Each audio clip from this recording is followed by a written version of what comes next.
এইমাত্র আমার পক্ষ থেকে তোমাদের কাছে আসিয়াছে নূর। ও আল্লাহ, আপনার পক্ষ থেকে কেমন নূর আগমন করলো। এবার আমার আল্লাহ তাআলা জানায়া দেয়, বান্দা কেমন নূর যদি তোমরা শুনতে চাও তাহলে নবীর আম্মা জান হযরতে আমিনার কাছে প্রশ্ন করো। মা আমিনা বলে, যখন আমার গর্ভ থেকে, আমার রহম থেকে রাহমাতুল লিল আলামিন সিরাজুম মুনির নবী মুহাম্মদ মুস্তাফা আহমদ মুস্তাফা সাল্লাল্লাহু আলাইহি ওয়াসাল্লাম নবী আমার আগমন করে, আমি আমিনা তাকে দেখলাম গো। আমি আমিনার ঘর থেকে সুদূর শাম দেশের বড় বড় রাজপ্রাসাদগুলো দেখা যায়। ও মা আমিনা, আপনার চোখের মধ্যে কি এত পাওয়ার? আপনার চোখের মধ্যে কি এত পাওয়ার, এত জ্যোতি? মা আমিনা বলে, এটা আমার পাওয়ার না, আমার আল্লাহ তাআলা নবী মুহাম্মদুর রাসূলুল্লাহর চেহারা মোবারকের নূরের তাজাল্লিতে আমি আমিনার চোখ দিয়া শাম দেশের রাজপ্রাসাদগুলো দেখাইছে। জোরে সোরে বলি সুবহানাল্লাহ। এই পাইলাম আমার নবীর নূরের দুইটা প্রমাণ। এক নাম্বার আল্লাহ কোরআনে বলে, দুই নাম্বার নবীর নিজের মা বলে। এবার আমার নবীর কলিজার টুকরা স্ত্রী হযরতে আবু বকর সিদ্দিকের কলিজার টুকরা কন্যা আম্মা জান আয়েশা সিদ্দিকা রাদিয়াল্লাহু তাআলা আনহা বলে, জগতের মানুষ, আমি আয়েশা সিদ্দিকা আমার ঘরের মধ্যে একদিন সন্ধ্যা ওয়াক্ত হয়ে গেছে, আমি আমার ঘরের মধ্যে সুইটারা কাপড় সেলাই করতেছি। এমন টাইমে গো আমার নবীজি রাহমাতুল লিল আলামিন নবীজি আমার হুজরাতে আগমন করার আগে আমি আয়েশা সিদ্দিকার হাতের সুইটা মাটির মধ্যে পড়ে গেছে। অন্ধকার থাকার কারণে আমি আমার সুইটা খুঁজে পাইতেছিলাম না। এমন টাইমে আকে নামদারে তাজদারে মদিনা হুজুর উপর নূর মুহাম্মদুর রাসূলুল্লাহ সাল্লাল্লাহু আলাইহি ওয়াসাল্লাম নবী আমার হুজরাতে আমার ঘরে আগমন করলো।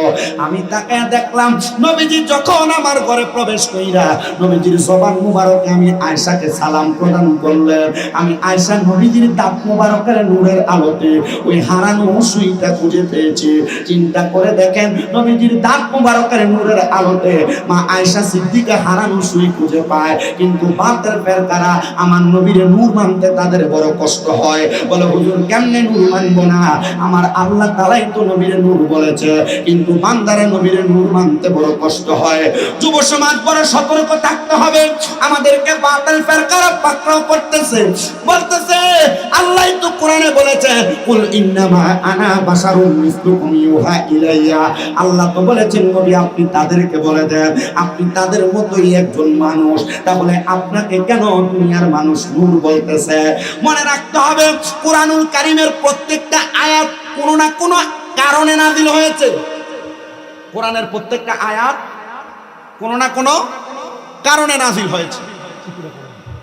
কোরআনের প্রত্যেকটা আয়াত কোনো না কোনো কারণে নাযিল হয়েছে।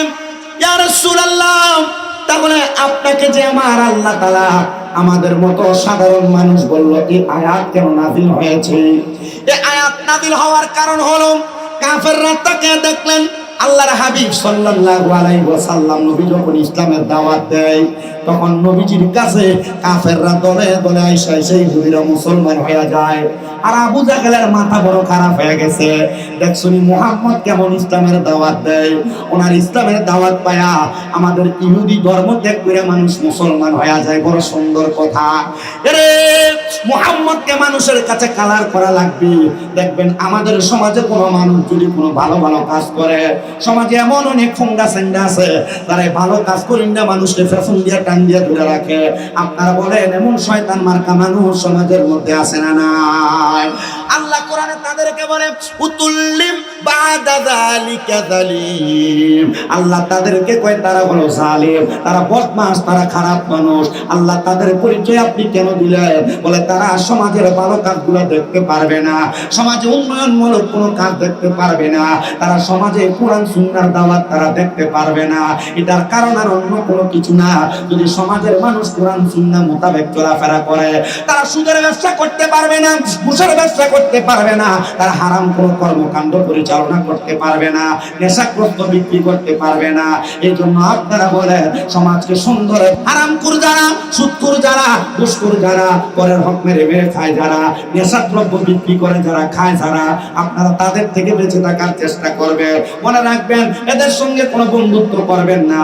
আপনি মনে রাখবেন যার সাথে আপনার দুনিয়াতে বন্ধুত্ব থাকবে, আল্লাহ তাআলা হাসরের ময়দানে আপনাকে তার সঙ্গে দাঁড় করিয়ে দিবে। এই জন্য যারা যুবক ভাই আছেন, মুরব্বী বাবা আছেন, পর্দার অন্তরালের মা বোনেরা আছেন, আপনারা সব সময় বন্ধুত্ব করবেন এমন একজন ব্যক্তিত্বের সাথে, যার সাথে বন্ধুত্ব করলে আপনার কবর সুন্দর হবে, আসল সুন্দর হবে, মিজান ফুলসেরাত সুন্দর হবে। এবার আপনারা বলেন আমরা আমাদের জীবন, কবর, হাসর, মিজান সুন্দর করার জন্য ভালো ভালো মানুষের সাথে চলার দরকার আছে না নাই? আপনারা আস্তে কথা বলতেছেন, বলেন না দরকার আছে না নাই? সমাজের মধ্যে এমন কীট পতঙ্গগুলা সমাজ নষ্ট করতেছে, মনে হয় কাঁটাবিল এলাকায় নাই। কথা কয় না কেন? কাঁটাবিল এলাকায় আছে না নাই? এমন প্রত্যেক এলাকার মধ্যে কীট পতঙ্গের দ্বারা সমাজ নষ্ট হয়ে যাচ্ছে। আমাদের সবাইকে সতর্ক থাকা লাগবে। তো নবী যখন ইসলামের দাওয়াত দেয়, নবীর পেছনে শত্রু যিনি লাগছে, নবীজির আপন চাচা যার নাম আবু জাহেল, ওই আবু জাহেলের নাম আবু জাহেল ছিল না, আবু জাহেলের নাম ছিল আবুল হেকাম। আবুল হেকাম মানে হলো শিক্ষিত জ্ঞানী ব্যক্তি, কিন্তু আমার আল্লাহ তাআলা ওই আবু জাহেলের নাম আবুল হেকাম থেকে আবু জাহেল বানাইছে মূর্খের পিতা। কারণটা কি? কারণ আবু জাহেল আমার নবীরে চিনে নাই, কিন্তু কাফের মুশরিক বেঈমানরা আমার নবীকে দেখে দেখে ঈমান আনছে। জোরে বলেন সুবহানাল্লাহ। ওই আবু জাহেল বলেন মুহাম্মদকে একটু বেয়াজ্জতি করা লাগবে, চলে গেছে মক্কা নগরীর সবচাইতে বড় জাদুগির যার নাম মালিক বিন হাবিব। মালিক বিন হাবিবের কাছে যায় বলতেছে, গো মালিক বিন হাবিব, তোমার কাছে আমার একটা আবদার, মুহাম্মদ তো আমাদের বাপদাদার ধর্মকে দুলিশ্বাস করে দিচ্ছে, তুমি একটু মুহাম্মদকে মানুষের কাছে একটু খারাপ ভাবে প্রচার করো না। মালিক বিন হাবিব কয়, এ আবু জাহেল, তুমি যে আমাকে বলতেছো মুহাম্মদকে মানুষের কাছে খারাপ ভাবে উপস্থাপন করার জন্য, আমার একটা শর্ত আছে। বলে কেমন শর্ত? আমার ঘরে একটা মেয়ে আছে যে অন্ধ, চোখে দেখে না।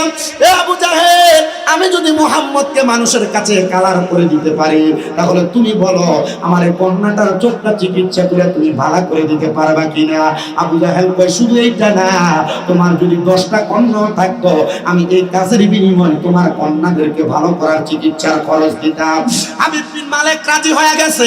মক্কার বড় জাদুগির হাবিব বিন মালিক ডাক দিয়ে কয়, জগতের মানুষ, আমি আবার আমার হাতের মুঠের মধ্যে অনেকগুলা পাথর নিলাম।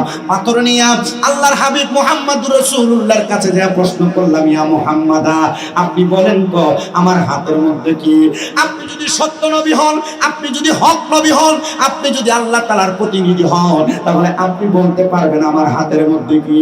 আমার নবী ডাক দিয়া কয়, হাবিব বিন মালিক গো, আমি বলবো নাকি তোমার হাতে যেটা আছে সেইটা বলবে? হাবিব বিন মালিক বলে, এটা কেমন কথা বলেন? আমার হাতে কি আছে আপনি কিভাবে জানেন? আমার নবী বলে, হাবিব বিন মালিক গো, আমার আল্লাহ তাআলা আমি নবীকে গায়েবের খবর সম্পর্কে অবহিত করে দিয়েছেন। যত কিছু গোপন আছে আমার আল্লাহ তাআলা আমি নবীর মাধ্যমে প্রচার করেছেন। বলেন সুবহানাল্লাহ।